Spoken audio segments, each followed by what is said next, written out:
Numbers 9, Passover regulations. Passover regulations. The Lord spoke to Moses in the wilderness of Sinai in the first month of the second year after they had come out of the land of Egypt. The Israelites are to observe the Passover at its appointed time in the 14th day of this month at twilight. You are to observe it at its appointed time. You must keep it in accordance with its statutes and all its customs. So Moses instructed the Israelites to observe the Passover, and they observed the Passover on the 14th day for the first month at the twilight in the wilderness of Sinai, in accordance with all the Lord had commanded Moses. So the Israelites did. It happened that some men who were ceremonially defiled by the dead body of a man could not keep the Passover on that day. So they came before Moses and before Aaron on that day. So they came before Moses and before Aaron on that day. And those men said to him, "We are ceremonially defiled by the dead body of a man. Why are we kept back from offering the Lord's offering at its appointed time among the Israelites?"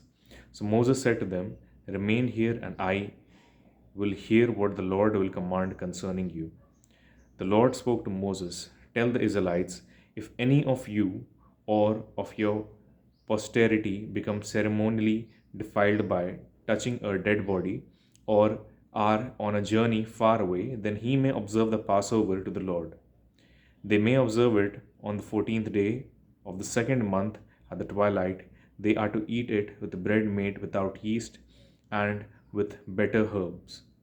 They must not leave any of it until morning, nor break any of its bones. They must observe it in accordance with every statute of the Passover.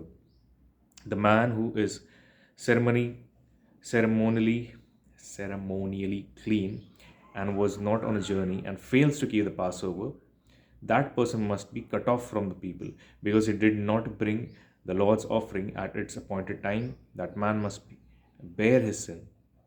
If a resident foreigner lives among you and wants to keep the Passover to the Lord, he must do so according to the statute of the Passover and according to its custom.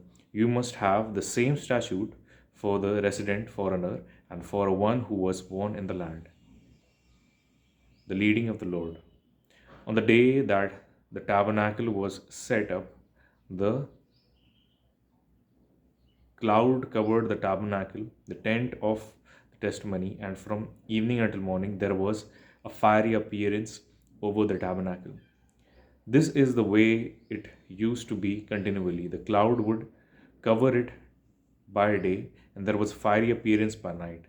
Whenever the cloud was taken up from the tabernacle, then after the Israelite would begin their journey, and in whatever place the cloud settled, there the Israelites would make camp. At the commandment of the Lord, the Israelites would begin their journey, and at the commandment of the Lord, they would make camp. As long as the cloud remained settled over the tabernacle, they would camp. When the cloud remained over the tabernacle many days, then the Israelites obeyed the instructions of the Lord and did not journey.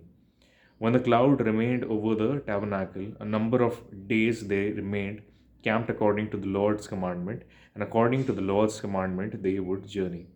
And when the cloud remained only from evening until morning, then the cloud was taken up the following morning, then they traveled on. Whether by day or by night, when the cloud was taken up, they traveled, whether it was for 2 days or a month or a year, that the cloud prolonged its stay over the tabernacle. The Israelites remained camped without traveling, but when it was taken up, they traveled on. At the commandment of the Lord they camped, and at the commandment of the Lord they traveled on. They kept the instructions of the Lord according to the commandment of the Lord by the authority of Moses.